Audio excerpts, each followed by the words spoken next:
முதலமைச்சர் விஜயோட தாவேக அரசு சட்டத்தை மீறி செயல்பட்டுருச்சு, சட்ட விரோதமா செயல்பட்டிருக்குன்னு சொல்லி இப்போ மத்திய அரசு இந்த தாவேக அரசுக்கும் விஜய் அரசுக்கும் ஒரு வார்னிங் நோட்டீஸா அனுப்பியிருக்காங்க. அந்த வார்னிங் நோட்டீஸ்ல அப்படி என்ன சொல்லப்பட்டிருக்கு? இந்த வார்னிங் நோட்டீஸ்ல மென்ஷன் ஆகியிருக்கக்கூடிய அமைச்சர் கீர்த்தனா, அமைச்சர் ராஜ்மோகனோட அமைச்சர் பதவிகள் கூட பறிபோகிறதுக்கு வாய்ப்பு இருக்குன்னு சொல்லப்படுது. இப்படி மத்திய அரசு தன்னோட ஆட்டத்தை இப்பவே காட்ட ஆரம்பிச்சிருச்சு. மோடி கவர்மெண்டோட டெல்லி ராஜ்யத்தை இப்பவே தாவேக அரசு மேல ஆட ஆரம்பிச்சுட்டாங்கன்னு பலரும் தங்களோட கருத்துக்களை ஷேர் பண்ணிட்டு வந்துகிட்டு இருக்காங்க. அப்படி தாவேக அரசு என்ன சட்டத்தை மீறி செயல்பட்டு இருக்கு, அமைச்சர் கீர்த்தனாவும் அமைச்சர் ராஜ்மோகனோட பதவிகள் பறிபோகுமா அப்படிங்கறத நியூஸ் பிளிக்ஸ் ரிப்போர்ட்ல விரிவா பார்த்திடலாம். டயா பூஸ்டர் சுகரை கண்ட்ரோல் பண்ணும், உங்க ஆரோக்கியத்தை மீட்டு தரும். சர்க்கரையை கட்டுப்படுத்துறதுக்கான எளிமையான வழிமுறை, இயற்கையான வழிமுறை. அனைத்து மருந்து கடைகளிலும் கிடைக்கும். முதலமைச்சர் விஜயோட அமைச்சரவையில தொழில்துறை அமைச்சரா இருக்கக்கூடிய கீர்த்தனாவும் செய்தித்துறை, தமிழ் வளர்ச்சித்துறை, பள்ளி கல்வித்துறை போன்ற துறைகள்ல பொறுப்பா இருக்கக்கூடிய அமைச்சர் ராஜ்மோகனும் சமீபமா வெளிநாடுக்கு போயிருந்தாங்க. அதுலயும் அமைச்சர் கீர்த்தனா முதலீடுகளை ஈர்க்கிறதுக்காக தென்கொரியா போயிருந்தாங்க. இது எல்லாருமே பார்த்திருப்போம். அதையுமே அவங்க சோசியல் மீடியால ஷேர் பண்ணியிருந்தாங்க. அதே மாதிரி அமைச்சர் ராஜ்மோகனும் அவரோட துறை சார்ந்த ஒரு விஷயத்துக்காக வெளிநாட்டுக்கு போயிருந்தாங்க. போனவங்க சும்மா போகாம அவங்களோட துறை சார்ந்த IAS அதிகாரிகளையும் அவங்களோட அசிஸ்டன்ஸையும் கூட்டிட்டு போயிருந்தாங்க. ஒரு மிகப்பெரிய பட்டாளமே வெளிநாடுக்கு போயிருக்கு. சரி, இதுல என்ன சிக்கல் அப்படின்னு பாத்தீங்கன்னா, பொதுவாவே ஒவ்வொரு அமைச்சர்களுமே வெளிநாடுக்கு போகணும் அப்படின்னா ஒழுங்கா போயிட்டு மத்திய அரசு கிட்டையும் வெளியுறவுத்துறை அமைச்சகம் கிட்டையும் போயிட்டு டிப்ளமோட்டிக் பாஸ்போர்ட்னு ஒன்று இருக்கும், அதை வாங்கணும். இது வாங்குறதுங்கிறது கட்டாயம் ரூல்ஸ்ல இருக்கு. இதை மீறினா சட்டத்தை மீறி செயல்பட்டு இருக்காங்கன்னு அவங்களோட பதவியை பறிக்கிறதுக்கு கூட மத்திய அரசு வாய்ப்பு இருக்கு. இப்படி இருக்கக்கூடிய சூழல்ல இப்போ வெளிநாடு போயிருக்கக்கூடிய நம்ம அமைச்சர் கீர்த்தனாவும் அமைச்சர் ராஜ்மோகனும் அவங்களோட பர்சனல் பாஸ்போர்ட்டை வச்சு போயிருக்காங்க. அவங்க பர்சனல் பாஸ்போர்ட்டை வச்சு போனது மட்டும் இல்லாம அவங்களோட கூட கூட்டிட்டு போயிருந்தாங்களே அந்த IAS அதிகாரிகளும், துறை சார்ந்த IAS அதிகாரிகளும் அவங்களோட அசிஸ்டன்ஸும் அவங்களுமே பர்சனல் பாஸ்போர்ட்டை வச்சுதான் போயிருக்காங்க. இதுதான் இப்போ மிகப்பெரிய சிக்கலை தாவேக அரசுக்கு கொண்டு வந்து நிப்பாட்டி இருக்கு. அதிக பிரசங்கித்தனமா பண்ணிட்டாங்கன்னு சொல்லி, அதாவது சட்டத்தை மீறி செயல்பட்டு இருக்காங்க. பர்சனல் பாஸ்போர்ட்ல போக கூடாது, டிப்ளமோட்டிக் பாஸ்போர்ட்ல தான் போகணும்னு மத்திய துறையும் வெளியுறவுத்துறையும் சொல்லுது. ஆக மொத்தத்துல ஒரு அமைச்சர்கள் வெளிநாடுக்கு போகணும் அப்படின்னா கண்டிப்பா இவங்க ரெண்டு பேர்கிட்டையும் பர்மிஷன் வாங்கணுங்கிறது கட்டாயம். இது பண்ணிதான் ஆகணும். ஆனா அதை பண்ணாம இந்த தாவேக அரசு அதிக பிரசங்கித்தனமா பர்சனல் பாஸ்போர்ட்ல போயிட்டு வந்திருக்கு. இதனாலதான் இப்போ ஷோ காஸ் அப்படிங்கிற ஒரு வார்னிங் நோட்டீஸ மத்திய அரசு தாவேக அரசுக்கு கொடுத்திருக்கு. இது இப்போ தாவேக அரசுக்கு மிகப்பெரிய தலைவலியா வந்து நின்றுருக்கு. நம்ம முதலீடை ஈர்க்கிறதுக்காகவும் நம்ம தமிழ்நாட்டுக்கு நல்லது செய்யறதுக்காக தானே நம்ம அங்க போயிருக்கோம். என்னதான் இவங்க காரணம் சொன்னாலுமே நீங்க போறதெல்லாம் போங்க, ஆனா எங்க கிட்ட ஏன் பர்மிஷன் வாங்கல, டிப்ளமோட்டிக் பாஸ்போர்ட்ல ஏன் போல, பர்மிஷன் பாஸ்போர்ட்ல நீங்க எப்படி போகலாம், இது சட்ட விதிக்கு எதிரானது, நீங்க இந்திய நாட்டையே புறக்கணிக்கிறீங்க அப்படிங்கிற மாதிரி அந்த நோட்டீஸ்ல மென்ஷன் பண்ணி இப்போ அமைச்சர் கீர்த்தனா, அமைச்சர் ராஜ்மோகன் மட்டும் இல்லாம அவங்களோட போயிருக்கக்கூடிய IAS அதிகாரிகளுக்கும் அவங்களோட அசிஸ்டன்ஸ்க்குமே இந்த நோட்டீஸ் போயிருக்கு. இது இப்ப தாவேக அரசுக்கு மிகப்பெரிய தலைவலியா வந்து நின்றுருக்கு.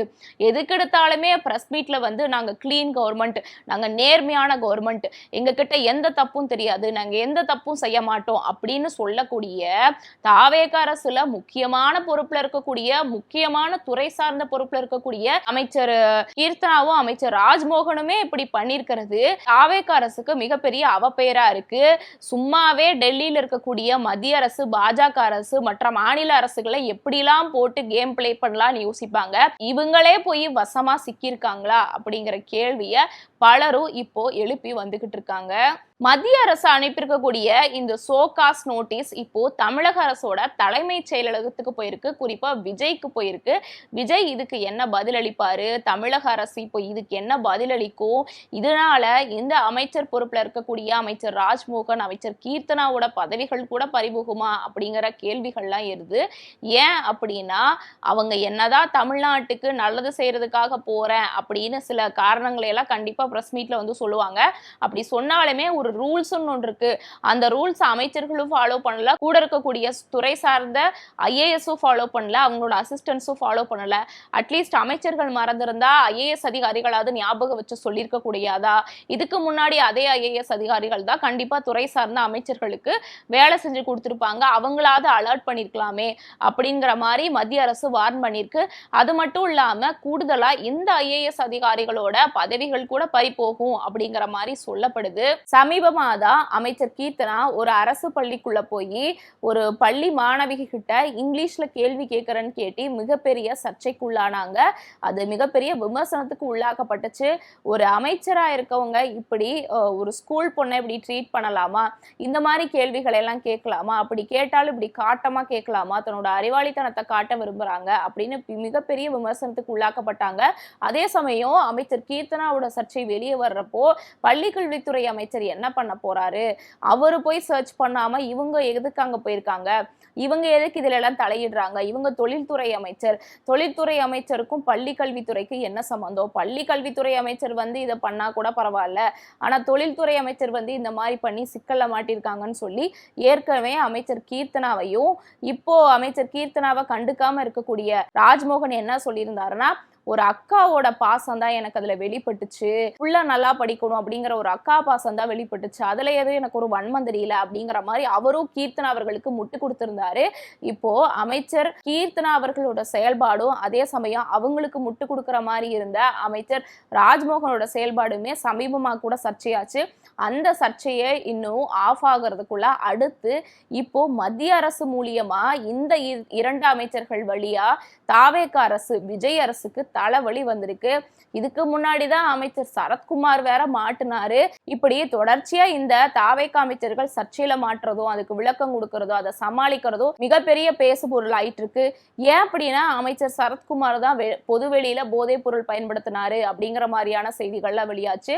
அவருக்கு தானே வீடியோ எடுத்த தக் லைஃப்னு ஸ்டோரி போட்டு தனக்கு தானே சூனியம் வச்சுக்கிட்டாரு அப்படிங்கிற மாதிரி கூட சொல்லப்பட்டுச்சு. அதெல்லாம் ஒரு பக்கம் இருக்க, இப்போ மீண்டும் ஒரு வெளிநாட்டுக்கு போறதுக்கு மத்திய அரசு கிட்ட, குறிப்பா மத்திய வெளியுறவுத்துறை அமைச்சத்துக்கிட்ட அனுமதி வாங்கணுங்கிற ஒரு பேசிக்கான நாலேஜ் இல்லாம தானா வாலண்டியரா வம்புல போய் மாட்டியிருக்காங்க ராஜ்மோகனும் அமைச்சர் கீர்த்தனாவும். இது மீண்டும் இப்ப மிகப்பெரிய பேசுபொருளா இருக்கு. இப்படி தொடர்ச்சியா தாவேக அமைச்சரவையில இருக்கக்கூடிய முக்கியமான அமைச்சர்கள் சர்ச்சையில சிக்கிட்டே இருக்கிறாங்க. இதனால விஜய்க்கும் விஜயோட அரசுக்கு தான் மிகப்பெரிய தலைவலியா வந்து முடியுது. இதுக்கும் மேல அமைச்சர் விஜயே முக்கியமான சில சர்ச்சைகள்லாம் மாட்டிருக்காரு, அது வேற தனி கதை. சோ இந்த மாதிரி சர்ச்சைக்கு பேர் போன கட்சி இந்த தாவேக கட்சி அப்படிங்கிறதுக்கு ஏத்த மாதிரிதான் தொடர்ச்சியா இவங்க கேஸ் வாங்கிட்டு வந்துட்டு இருக்காங்க. இது எல்லாத்தையும் பத்தி நீங்க என்ன நினைக்கிறீங்க? குறிப்பா இப்ப மத்திய அரசு எப்படா தாவேக அரசு சிக்குமோ அப்படின்னு சொல்லி பாத்துட்டு இருப்பாங்க. அவங்க கிட்ட இப்ப இவங்க வாலண்டியரா வேற போய் சிக்கியிருக்காங்க. அமைச்சர் கீர்த்தனா, அமைச்சர் ராஜ்மோகன் இவங்க இப்போ மத்திய அரசு கிட்ட அனுமதி வாங்காம வெளிநாடு போயிட்டு வந்திருக்காங்கல்ல, இத பத்தி நீங்க என்ன நினைக்கிறீங்க? தொடர்ச்சியா சர்ச்சைகள்ல சிக்கக்கூடிய அமைச்சர்களை பத்தி என்ன நினைக்கிறீங்க? மறக்காம உங்களோட ஒப்பீனியனை கமெண்ட்ல சொல்லுங்க. நாளைக்கு வேற ஒரு வீடியோவோட சந்திக்கலாம். நான் சிலம்பு செல்வி.